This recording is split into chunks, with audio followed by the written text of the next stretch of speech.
Esta mesa de presentación está compuesta acompañando al autor, el señor Aníbal Fernández, que fue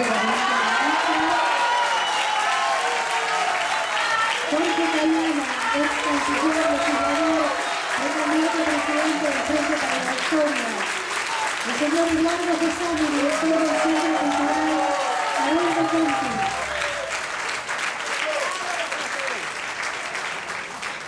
Le cedemos la palabra para dar inicio a esta mesa de presentación entonces al señor Aníbal Fernández.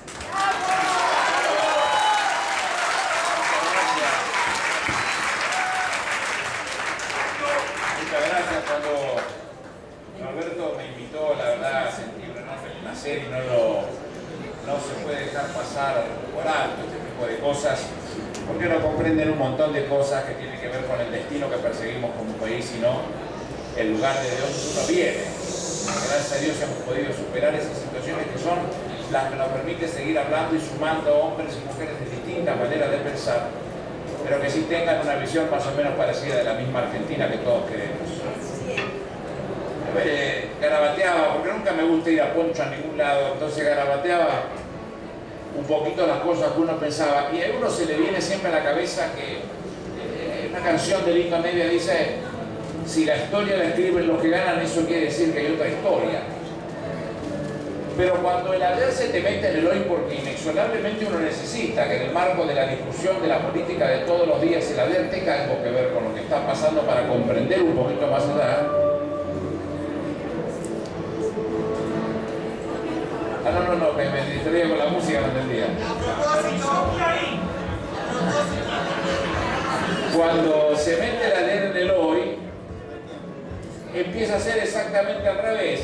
La historia no la escriben los que ganan, la ganan los que escriben la historia. Esto decía Gabriel Mariota hace muy pocos días y me quedó dando vueltas en la cabeza. Solo por eso este libro es relevante. Es relevante por esa presencia de lo que uno va rescatando de lo sucedido para insertarlo en las políticas que se van generando todos los días. Por eso, kirchnerismo 2003-2015, el proyecto que transformó a la Argentina, viene a llenar un vacío, un claro vacío que existe y que es generado por la historiografía oficial, que se ha ocupado de cuidar siempre que ese vacío, de esperar unos 50 años para describir la historia, para expresar la verdadera historia, porque si no se pierde la objetividad.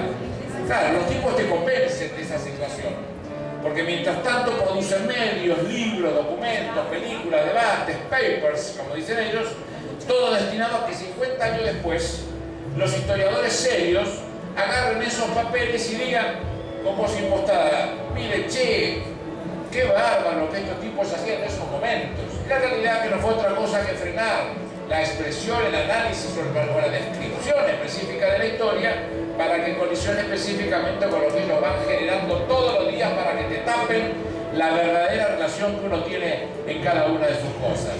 Y sí, las cosas son las que dice el poder real en definitiva, ¿no? La Nación o Clarín o cualquiera de los que ellos mismos buscan o utilizan como elemento específico para donde puede salir la decisión de ellos mismos. Verán entonces que la historia ha sido trastocada y por eso este libro además es relevante por la didáctica que expresa, propia de las cosas que hace Norberto y que yo rescato permanentemente. La manera de presentar el pasado reciente, los datos están todos en el libro, los documentos, las cifras, los indicadores, pero vienen hilvanados por la anécdota que quizás en el marco de este tipo de expresiones tiene una importancia superlativa. Uno leyéndolo comprende qué importante es esa herramienta tan utilizada en los viejos dirigentes que nos formaron a la hora de anclar un determinado conocimiento, y eso tiene mucha importancia.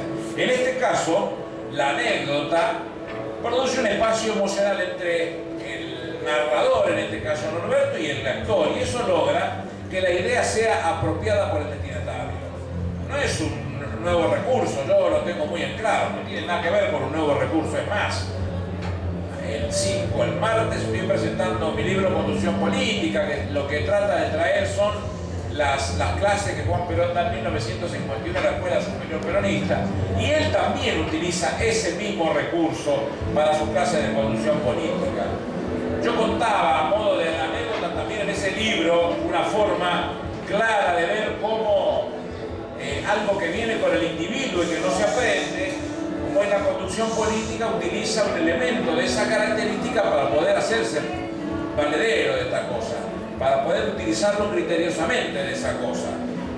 Dice Juan Perón en Conducción Política que muestra el caso del mariscal de Sajonia, que dice que hizo sus campañas durante más de 20 años, y a pesar de haber hecho durante más de 20 años esa campaña con la misma mula, la mula no aprendió absolutamente nada de conducción política. Esa gráfica es quizás la que más concreta una propuesta de esta característica. De la misma manera, Norberto toma un hecho fundamental de los gobiernos de Néstor y de Cristina, que es el ejemplo gráfico que él toma en la negociación y el pago de la deuda al Fondo Monetario Internacional. Y lo deja clavado en la memoria emotiva del lector a través de una anécdota que pinta de cuerpo entero a Néstor Kirchner en ese momento oportuno. Es el encuentro de Néstor con Horst Köhler, director ejecutivo del Fondo Monetario Internacional, que el 23 de junio del 2003, cuando Néstor comenzó su mandato, tiene su primera reunión. Le dice Néstor textualmente: yo sé que usted esperaba encontrarse con otro presidente de la Argentina, le dijo de entrada, pero los argentinos han decidido que sea yo quien presida el país, y quiero que sepa que nada será como fue y que personalmente considero al Fondo Monetario Internacional el responsable de lo que le pasó a mi país. Una reflexión concreta de alguien que había asumido esa responsabilidad. Con esas palabras de Néstor y con esa imagen del mudado economista del Fondo Monetario Internacional frente a un presidente fuerte y decidido, Norberto deja en el corazón del lector las cifras y los datos que se ofrecen más adelante para estudiar el pago de la deuda. Desde otra visión destaco una potencia narrativa fortísima por parte del libro. Leyéndolo por momentos he revivido parte de mi propia historia en esas leyendas o en esa expresión que hace el propio Norberto en el libro, y perdón por la autorreferencia, venía bárbaro atacada, ¿verdad? Pero no hay mejor forma de expresarlo. Ese momento mágico que provoca leer la narración de este tipo de libros de historia, que se meten en lo que parece que es muy lejos pero está tan cerca, es un hecho histórico en el que uno ha tenido la suerte de estar involucrado con tanta precisión y fidelidad. Es alucinante, porque uno que lo vivió se siente dentro del libro y no puede creer que todo esté allí tan bien interpretado en palabras. Me aferro a unas palabras de nuestra presidenta, de Cristina. Dice Cristina, cuando hablando de Néstor, él se levantaba a las 7 de la mañana, saltaba de la cama, pasaba por la ducha y 7:30 tomaba el helicóptero y 8 menos cuarto estaba en la casa de gobierno. El único al que nunca pudo ganarle y llegar antes fue Aníbal. 1000 veces lo intentó. Aníbal le ganaba siempre. Pero el segundo era Néstor. Dicho así de fácil, vuelve la escena tantas veces repetida como un juego, como una metáfora de una competencia que nunca fue tal, porque no solamente lo sentí un amigo a Néstor y mi jefe natural, como hoy siento a Cristina una amiga y mi jefa natural, y así la sucesión de escenas y emociones que es todo el libro. Yo agradezco esta oportunidad de poder expresarnos a pesar de la falta de respeto a la que estamos siendo sometidos. ¿Verdad? La Fundación del Libro vino a verme como jefe de gabinete de ministros a plantear la necesidad que nosotros participáramos. Espero que alguien de la Fundación del Libro esté tomando debida nota de esta falta de respeto.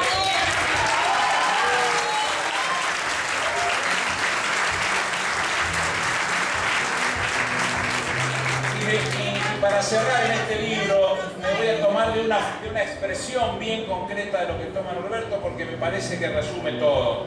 Dice en la primera parte del libro: el gobierno de Néstor fue adquiriendo rasgos peculiares, perfiles propios. Por un lado, los orígenes setentistas del propio Lupín, militante de la JP, aunque no de Montoneros, lo identificaba con el peronismo de los 70. Pero por otro lado, dirigentes de los derechos humanos como Estela de Carlotto u Eve de Bonafini carecía de antecedentes peronistas. Del mismo modo, empezaban a demostrarle simpatía a algunos militantes jóvenes que se empezaban a considerar kirchneristas. Y los intelectuales del 45 al 55 se habían quebrado la cabeza intentando definir la naturaleza política e ideológica del peronismo. Ahora se encontraba frente a un problema aún más difícil, ante los avances nacionales y populares del nuevo gobierno, es que no podían calificar de derecha según sus esquemas, pero tampoco se resignaban a caracterizarlo de izquierda. En esto Norberto usó esas palabras para invitar al pueblo argentino a revisar, no dentro de 50 años, sino en los próximos 50 días, nuestra pertenencia como proyecto. Porque de alguna manera somos los Ariel y Juan Perón, nosotros, los que nos sentimos de esa manera, pero también, como decía Néstor, somos los hijos de las madres y las abuelas de Plaza de Mayo. Y ser garantía de que nuestros pibes, nuestros viejos o nuestro pueblo no pueden volver a caer en manos de impresentables, de ninguna manera. De hombres y mujeres que no vivan para la política, sino que pretendan vivir de la política, que ya por sí es despreciable, pero no les alcanza con eso para ser despreciable, sino que además lo hacen a costa del dolor y el hambre de muchos de los argentinos. Yo les agradezco, Norberto, por este libro y gracias a ustedes por permitirme, aunque más no sea, pensar en voz alta. Muchísimas gracias.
Para Norberto y para la editorial Coligüe por la invitación a presentar este libro, que por muchas razones me resulta muy grato estar aquí.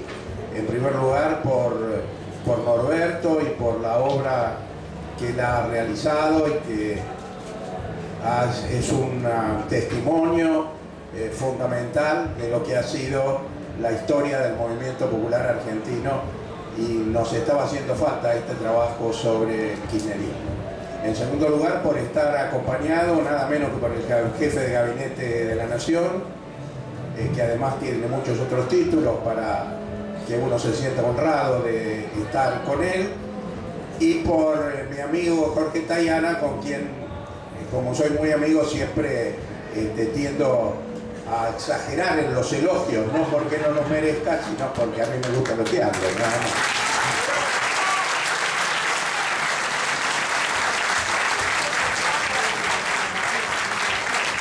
Bueno, el libro de Norberto es un libro que pienso que va a cumplir una función muy importante con la militancia kirchnerista y también con los sectores interesados en tener una versión fidedigna de lo que ha ocurrido en la Argentina desde el año 2003. La verdad que es muy interesante y emotivo, como decía Aníbal, volver a leer cosas que uno no ha olvidado, pero está en el recuento tan importante, son tantas las cosas trascendentes que se hicieron en estos 12 años, que realmente uno lee y vuelve a sorprenderse.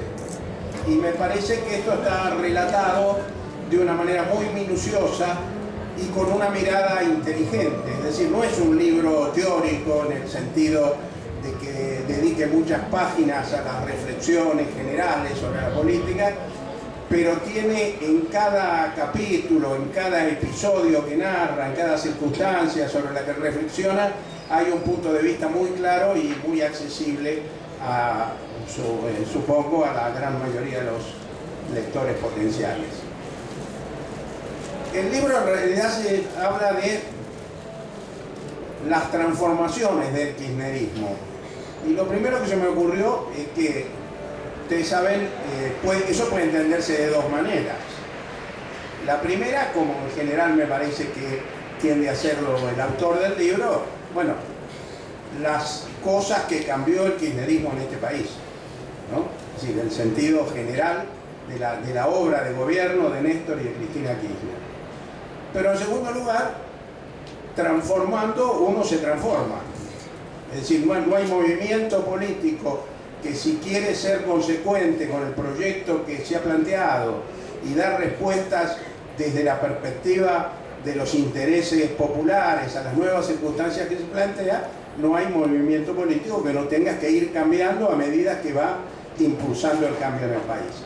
Y esto no vale la pena desarrollarlo ahora, pero todos tenemos claro que el kirchnerismo ha sabido cambiar frente a cada circunstancia difícil que se le ha presentado, ha resurgido de supuestos o casos que estaban pronosticados ya como algo definitivo, después de cada elección donde no nos fue tan bien, después de aquella dolorosa coyuntura de la votación del proyecto de la 125 en el Senado, y también ha ido cambiando en la medida que uno puede encontrar en el periodo que va del 2003 hasta hoy, por un lado, una línea de continuidad muy clara que nos permite decir que es el mismo proyecto, y al mismo tiempo también, y esto no es contradictorio, una línea de profundización.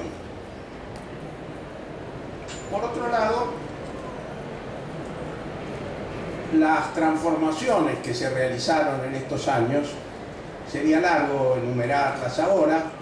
El libro analiza cada uno de ellos con mucha información y con una mirada que me parece inteligente, porque están las propias reflexiones del autor, la recoge también la información periodística en torno a esas cuestiones, y además siempre hay alguna, o muchas veces, si no siempre, hay artículos y declaraciones o de funcionarios de gobierno, muchas veces de periodistas o de intelectuales afines al gobierno, y eso permite ir de alguna manera entendiendo mejor cómo van hilándose esas diferentes circunstancias de la vida política y de la acción de gobierno.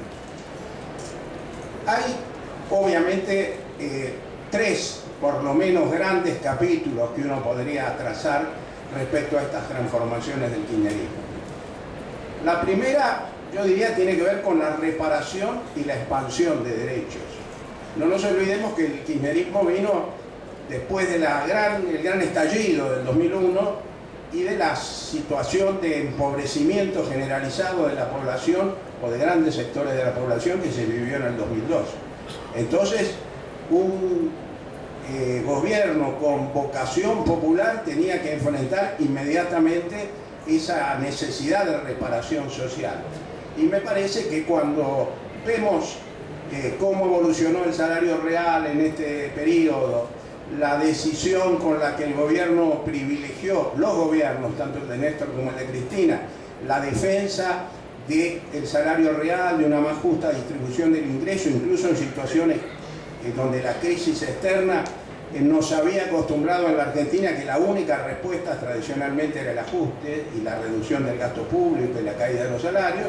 Entonces uno puede decir que esa función de reparación social estuvo en la agenda de gobierno permanentemente, y que se avanzó mucho en ese sentido.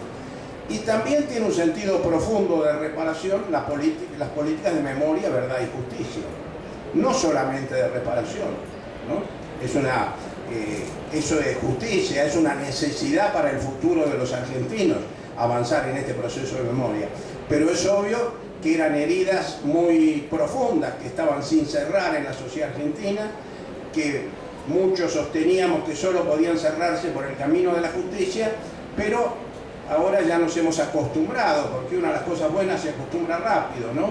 Pero pensemos que durante muchos años, hasta el 2003, la idea de que se podía volver a enjuiciar a los genocidas y que se podía anular la obediencia debida y el punto final y los indultos nos parecía cada vez más difícil. La seguíamos sosteniendo porque era un compromiso moral en última instancia, pero nos parecía realmente difícil en un país que se iba acostumbrando de algún modo a esa situación de impunidad.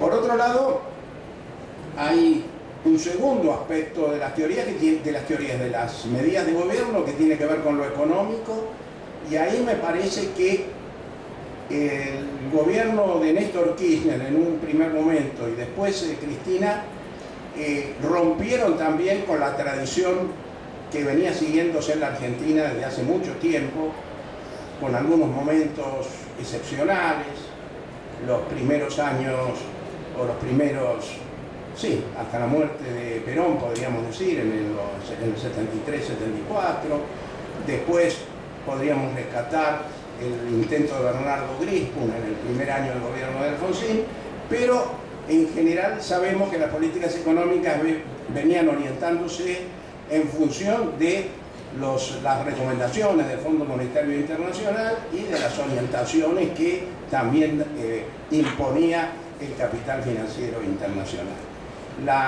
El proceso de desendeudamiento que Norberto narra en su libro con mucho detenimiento fue realmente una medida doblemente acertada, diría yo. No solo porque después se demostraron los efectos positivos que tuvo sobre el crecimiento de la economía argentina, sino porque fue entender claramente cuál era la política que la relación de fuerzas nacional e internacional imponía en ese momento. Ustedes recuerden que en un principio hubo cierta confusión cuando se dijo que se iba a pagar al Fondo Monetario para desvincularnos del Fondo Monetario. Incluso hubo algunos que dijeron, no, ¿cómo le vamos a pagar al fondo? Esta es una más de las políticas. Pero después resulta que el que no quería que le pagáramos era el Fondo Monetario, porque precisamente pagarle al Fondo Monetario suponía la posibilidad de desvincularse del Fondo Monetario y de recuperar la independencia de la política económica nacional. Y me parece que entonces tuvimos políticas económicas inclusivas, tuvimos políticas económicas que tendieron a ganar mayores espacios de autonomía para el país, y tuvimos como elemento central, que también destaca mucho Norberto en su libro, la recuperación del rol del Estado como regulador de un Estado al que se había demonizado toda posibilidad de intervención del Estado porque se decía que eso era negativo, que tenía efectos contrarios a la eficiencia e incluso a la posibilidad de crecimiento de la economía. Y la tercera de las grandes modificaciones, sin la cual no se explican tampoco las anteriores, es el cambio drástico en la política internacional. No nos olvidemos que la Argentina, de las relaciones carnales con el imperialismo, no es solamente de la segunda mitad o de los primeros años de la segunda mitad del XIX o de las primeras décadas del siglo XX. Fue la política que se siguió en la Argentina de los 90. Y esa política cambió con una decisión notable en momentos en que se requería también audacia para llevar esa política adelante. Leyendo un trabajo que publicó Jorge Tayana, que yo creo haberlo leído en su momento, pero lo releí ahora en estos días, cuando se celebra la conferencia del Mar del Plata, me pareció muy interesante para ver cómo cambiaron las cosas en este país, que durante el gobierno de la Rúa, por supuesto, Argentina era uno de los países que iba a suscribir el ALCA. Pero lo interesante es que de la Rúa insistió mucho en que se hiciera en la Argentina esa conferencia, porque Argentina quería tener el privilegio de ser el país que había sancionado el ingreso de muchos países del Cono Sur, o ser el país, sede de la reunión donde se sancionaba esa incorporación. Bueno, fue una más de las frustraciones de la Rúa, porque la conferencia se hizo en Argentina, pero como ustedes sabrán, no se aprobó el ALCA, sino que fue rechazado, y fue rechazado con un acuerdo notable, ¿no? Con un rol fundamental de Hugo Chávez, un rol también muy significativo de Lula, y me parece muy importante recordar que si uno no se imagina esa situación que se produjo en Mar del Plata, esa voluntad de ruptura tan fuerte con una tradición de dependencia de las relaciones internacionales, es difícil imaginarse todo lo que siguió después. Porque por supuesto siempre hay razones estructurales, siempre hay tendencias, nunca la historia se escribe simplemente con un líder o con un gesto, pero también hay momentos de ruptura que son fundamentales. Y creo que ese momento de la decisión de Néstor Kirchner de decirle no al ALCA marcó un cambio de rumbo en la política argentina que afortunadamente después siguió profundizándose con la cada vez mayor vinculación con los países latinoamericanos y en particular con la nuestra. Esto, para llevar adelante estas políticas hubo, como es obvio, algo que también fue novedoso en relación con los gobiernos anteriores de la Argentina y fue una firme voluntad política. ¿Por qué digo esto? Porque las políticas de memoria, verdad y justicia, bueno, tenían una tradición de lucha, de reclamos. El movimiento de derechos humanos, desde las primeras rondas de las madres en la dictadura, ya venía reclamando esto. Pero incluso fuerzas políticas que casi me atrevería a decir que habían nacido al calor de este reclamo, cuando después participaron de un gobierno, creyeron que era absolutamente imposible hacer nada. Entonces, lo que caracteriza ese primer momento del gobierno de Néstor Kirchner es la decisión para hacer lo que otros pensaban que no se podía hacer. Para cambiar una Corte Suprema que durante el gobierno de la Alianza a nadie se le ocurrió que se podía cambiar, a pesar de que estaba absolutamente identificada con el gobierno anterior, que era el gobierno de Menem. Y después, para tener gestos como los que fueron definiendo los comienzos de las políticas de memoria, verdad y justicia. Y acá me parece que hay una reflexión interesante que se puede hacer. Se ha acusado tanto al Kirchner que pronuncia su discurso delante del presidente Bush, rechazando la propuesta de Bush, como al que lleva al jefe de gobierno, todavía estoy con las elecciones en la ciudad,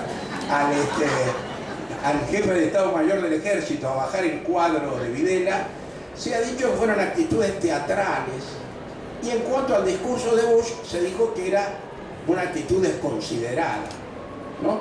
Y en la diplomacia, bueno, se supone que esas cosas, tal vez ser un poquito más considerado sea importante, ¿no? Pero a mí me parece que lo que hay que destacar es que esas puestas en escena, que en última instancia significaron estas dos actitudes, tenían un profundo sentido político. Es decir, cuando Kirchner le dice al jefe del ejército que baje el cuadro, no es casual que se lo haya dicho al jefe del ejército. Podía haberlo bajado cualquier otro. Pero que el jefe del ejército bajara el cuadro de Videla no solo quería decir que el gobierno, que la sociedad argentina estábamos en contra de Videla, quería decir que las Fuerzas Armadas estaban subordinadas al presidente. Y si tuvo esa teatralidad, no me parece que esté mal. La política y el teatro, todos sabemos que tienen mucho que ver. Si tuvo esa teatralidad que le aseguró la repercusión en todo el mundo, el general subido en una silla, bajando el cuadro, frente a la mirada atenta y severa en algún punto del presidente de la nación, eso, como decía, garantizó que en todo el mundo se conociera. Y fue para el pueblo argentino el ejemplo más claro de que ese hombre estaba decidido a seguir adelante con esas políticas, porque asumía un compromiso que se expresó también pocos minutos más tarde, cuando frente a una formación militar bastante hostil en algunas caras que podían verse, por lo menos las que se veían por la televisión, las que estaban en las primeras filas, el presidente dijo: no les tengo miedo, vamos a seguir llevando adelante esta política. ¡Grande Néstor! Y cuando en Mar del Plata Kirchner promete lo que para algunos fue desconsiderado, que era decirle en la propia cara al presidente de los Estados Unidos que no íbamos a seguir la política que nos recomendaba, eso no fue una desconsideración para el presidente Bush, y si lo hubiera sido tampoco hubiera sido muy importante. Eso lo que significaba era que quería que quedara clara ante la Argentina y ante el mundo que iniciábamos un periodo distinto. Eso se podía haber arreglado también en una reunión entre cuatro paredes, en un comunicado. No, quería que todos los argentinos supiéramos que nos animábamos a rechazar la petición, que es como decir la presión del presidente de los Estados Unidos.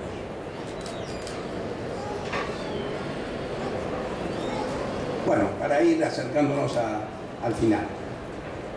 Otra de las cosas que se destacan en estos 12 años y que Norberto analiza minuciosamente es el hecho de que este gobierno estuvo desde el primer día hasta hoy permanentemente acosado, pero no acosado como en última instancia siempre cualquier oposición acosa a cualquier gobierno. Estuvo desde el primer momento acosado en una perspectiva que podríamos llamar desestabilizadora, y como yo soy de carta abierta voy a llamar destituyente. Pensemos, sin ir más lejos, recordemos, y Norberto hace algunas reflexiones en su libro sobre eso, que el subdirector del diario La Nación le pronosticó al gobierno de Néstor Kirchner que iba a durar menos de un año y le presentó prácticamente un ultimátum de cuáles eran las medidas que tenía que tomar para congraciarse con los mercados y con los Estados Unidos. Y esa actitud de Néstor, que como recién recordaba Aníbal, es la misma que va a tener frente al representante del Fondo Monetario Internacional, cuando le dice que no vamos a aceptar sus recomendaciones. Tiene una historia muy profunda en el movimiento popular argentino. Es la de Hipólito Yrigoyen, cuando hace que la Marina Argentina salude la bandera de Santo Domingo, es decir, que ponga en el barco de nuestra escuadra que pasaba por las islas la bandera de Santo Domingo en un momento que había sido ocupado por los Estados Unidos. Y es la de Juan Perón, cuando le dice a Braden que le está expresando lo mismo que Escribano le dijo a Kirchner 2 o 3 días antes de asumir la presidencia, cuando recibe esa recomendación de Braden de cuál es el camino correcto para no llevarse mal con los Estados Unidos. Él le dice: en mi país a los que hacen lo que usted me pide los llaman hijos de puta.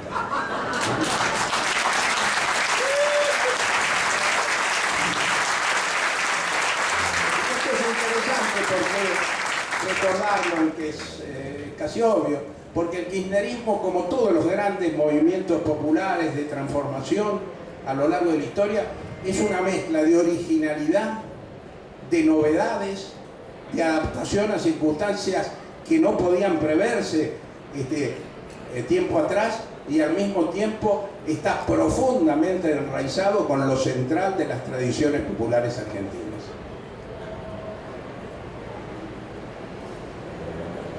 Lo que pasa es que el gobierno se vio acosado desde un primer momento, como decíamos. Hemos tenido picos en esos acosos, la situación con el conflicto agropecuario y la 125, el caso Nisman hace solamente, empezó hace menos de 3 meses. La verdad que da un poco de vergüenza hablar del caso Nisman, porque hasta uno se autocritica, porque cómo se preocupó tanto por algo que terminó resultando tan ridículo, ¿no? Pero parecía que, y se veían las caras de satisfacción, además que tenían los comunicadores amigos del gobierno y el tono de La Nación, de Clarín, parecía que, bueno, esta vez sí nos habían encerrado en algo muy difícil de contestar, ¿no? Y tuvieron tanta mala suerte que además hasta el personaje les resultó mucho menos idóneo para ser constituido en un mártir de lo que cualquier otro que hubieran tomado al azar hubiera podido ser. Pero siempre hubo ofensivas contra el gobierno y siempre esas ofensivas tuvieron esa intención claramente destituyente. Y sin embargo, y esto parece difícil de explicar, si esto fue así, ¿por qué nunca pudo constituirse una oposición creíble ni una oposición medianamente fuerte? Ustedes ven los resultados de las elecciones presidenciales, que siempre le han dado al kirchnerismo un triunfo holgado, y ven que cuando llegaba el momento de alguna manera de confrontar nuestro proyecto de país con otro, En principio, la oposición tenía dificultades para unirse. Sin embargo, en determinadas circunstancias se han unido. A veces se unían de manera tácita, si se quiere, atrás de los caceroleros, por ejemplo, y ahora parecen haber avanzado un paso más con esta decisión de la convención del radicalismo de juntarse con Macri, como para plantear una alternativa electoral más fuerte. Pero nunca pudieron presentar una alternativa creíble, porque es muy difícil, en principio, juntar a los que son declaradamente de derecha y a los que aún quieren mantener algún vestigio de algún discurso progresista o de centroizquierda. Pero además, y esto me parece que es lo más importante, porque no hay otra posibilidad de enfrentar claramente a este gobierno que ubicándose en la derecha. No puede haber centroizquierda que enfrente al gobierno de Cristina Kirchner, porque lo que hizo Néstor y lo que está haciendo Cristina Kirchner está en el programa de cualquier fuerza popular o progresista que haya existido en el país en las últimas décadas. Entonces, naturalmente van hacia la derecha. Y la prueba está que ahora, cuando se unen, no se unen bajo el liderazgo de algún progresista, en fin, que con pocas condiciones de liderazgo, terminan uniéndose atrás de la más reaccionaria de las expresiones de la política argentina de hoy. Y eso no es una casualidad. Por un lado, esta crisis de la oposición tiene que ver con que la oposición todavía no superó la crisis del 2001. Si el kirchnerismo comprendió o no plenamente las enseñanzas del 2001 puede ser un tema de debate. Si tenemos un funcionamiento orgánico, representativo, participativo en nuestra fuerza política, o hay cosas por corregir o por mejorar, se podría discutir. Pero lo que no se puede discutir es que el reclamo central en el 2001 era el rechazo a la política, porque la política no servía para nada. Porque habíamos tenido un presidente que dijo: sí, me votaron con un programa y yo goberné con otro, pero si hubiera dicho lo que iba a hacer no me hubiera votado nadie. Y después tuvimos otro presidente que en realidad era más reaccionario que Menem, pero que de cualquier manera fue votado para cambiar algo del neoliberalismo y no hizo absolutamente nada. Entonces la gente en el 2001 tenía sus razones para pensar que no tenía mucho sentido afiliarse a un partido político, participar en una interna o militar en una fuerza política. Y el kirchnerismo rompió esa visión porque demostró otra vez que la política podía ser una herramienta de transformación. Se demostró otra vez que a través de la política podían cambiar la vida de los argentinos, podían recuperarse las paritarias, los salarios, podía terminarse con la impunidad, podía llevarse una política internacional independiente. Entonces, yo diría que mientras nosotros inauguramos una nueva era política en la Argentina, me parece que las fuerzas de la oposición siguen viviendo en la situación previa todavía a la crisis del 2001. Y esto se ve en la debilidad de esta fuerza, en la irrepresentatividad, en la maleabilidad de sus convicciones que les permiten unirse de cualquier manera. Y creo que esto también se ve en otro tema, esta dificultad de correrlo al gobierno desde la izquierda, para decirlo como se dice vulgarmente, al que Norberto dedica mucho espacio en su libro, se vuelve a plantear en las conclusiones su preocupación por la unidad del movimiento obrero, y ese tema es el conflicto que se planteó con Hugo Moyano. La verdad que cuando se planteó ese conflicto, muchos que nos quedamos preocupados, pensamos que si habría una nueva situación donde tal vez no iba a ser fácil recomponer una fuerza sindical digamos, unida y que siguiera acompañando al gobierno. Pero después Hugo Moyano hizo algunas cosas tan insólitas y otras tan contrarias a las que había hecho desde el momento que se inició el proceso Néstor Kirchner, que nos hemos acostumbrado a la idea de que, más allá de los motivos para ese rompimiento, que creo tuvieron que ver con una pretensión política personal que no tenía que ver ni con la situación que el movimiento obrero tenía en la Argentina de ese momento, ni mucho menos con las posibilidades reales de Hugo Moyano de ocupar una función política presidencial o poco menos. Pero lo que me interesa señalar no es eso, sino que también, en afán de mantener protagonismo político, Moyano, enfrentado con el gobierno, terminó cada vez más acercándose a gente que planteaba posiciones claramente antipopulares y antiobreras. Y esto vuelve a confirmar esta idea que yo planteaba. No se puede ser opositor a este gobierno desde un programa popular o desde una fuerza que no levante claramente las banderas de la derecha. Y esto es importante pensarlo en función de lo que se viene.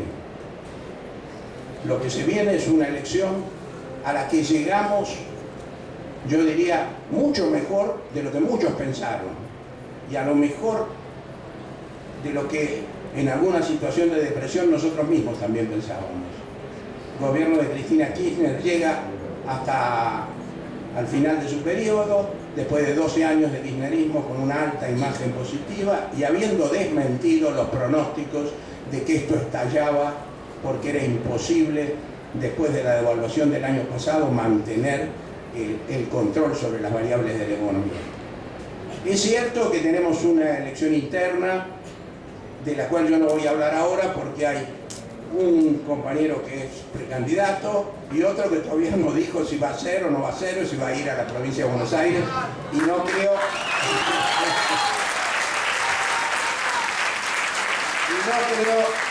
que nos haga el honor de anunciar acá esa definición, porque ya leí hoy que hay un plenario el miércoles, ¿no? Pero quiero decir, no, yo estoy llegando por otro lado al final de mi intervención, quiero decir que hay incertidumbre respecto al futuro.